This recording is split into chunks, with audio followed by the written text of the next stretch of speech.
Olá, me chamo Gabriel Miranda Rios Acioli, sou estudante de Engenharia Agronômica no curso na Universidade Federal de Sergipe.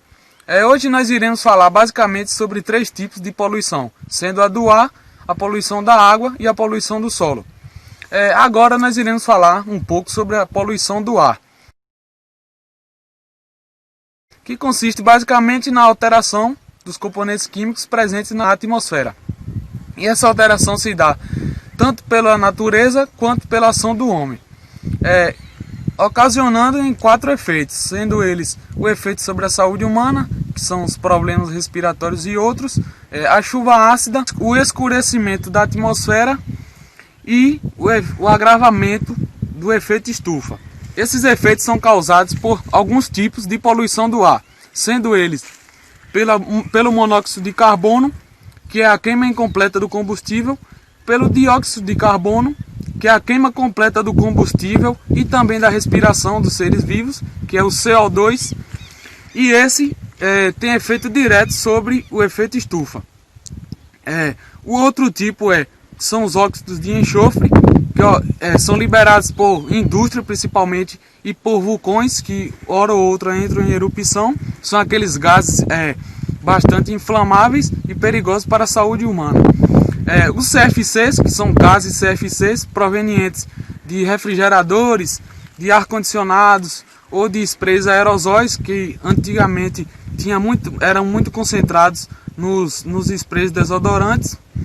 Nós temos também a liberação por componentes orgânicos particulados, que é através da queimadas que produtores rurais realizam, ou queimadas realizadas de plástico, de pneu, e naturalmente também são liberados por plantas e animais.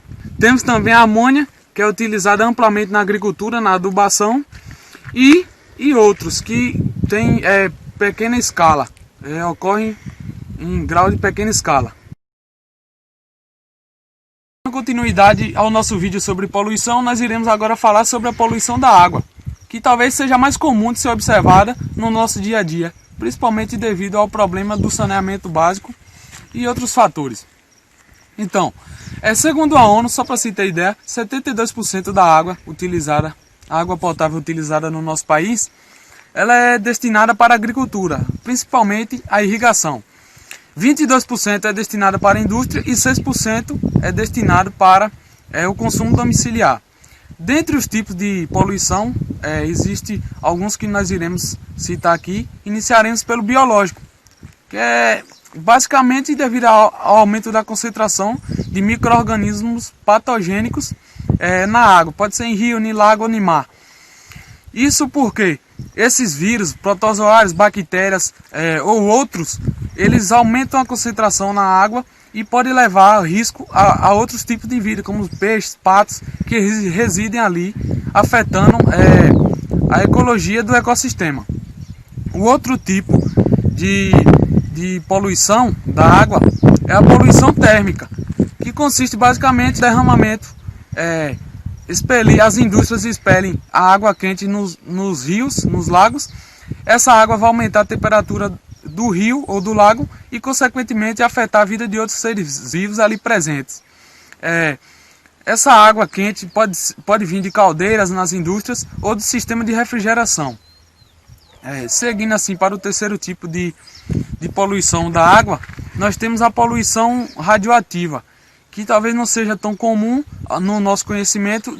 Ela vem proveniente da usina nuclear e do lixo hospitalar. Dando continuidade, nós temos a poluição sedimentar, que é proveniente de partículas, seja através de partículas do solo ou outras partículas provenientes da queimada.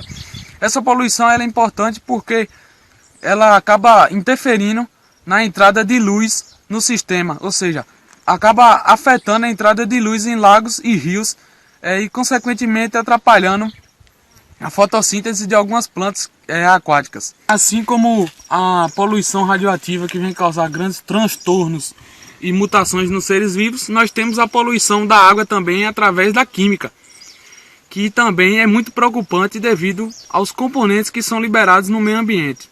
Esses componentes geralmente são liberados por indústrias ou através dos agrotóxicos presentes na agricultura, através de tintas utilizadas na indústria têxtil entre outros. O grande problema é que eles só veem esses produtos químicos, só são observados, só são analisados depois tardiamente, por conta que seus problemas eles vão ocorrendo ao decorrer do curso da vida. Isso é um grande problema, porque às vezes quando você vai identificar já é tarde, por conta que já causaram sucessivos danos ao meio ambiente. Então, dando continuidade aos tipos de poluição, nós chegamos à poluição do solo, que ocorre quase que exclusivamente devido às atividades humanas. Essas atividades humanas elas vêm afetar o equilíbrio químico do solo e, consequentemente, toda a vida que se constrói nele. E digo isso por quê? Porque o solo ele apresenta a característica natural de alteração química com o decorrer de milhares de anos. Ou seja, não é repentinamente que o solo irá mudar suas características.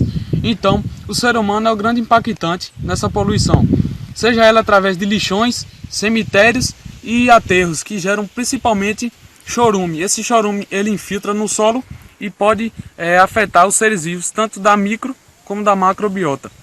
Além da formação de gases que acaba interferindo, como nós já falamos antes, na poluição do ar.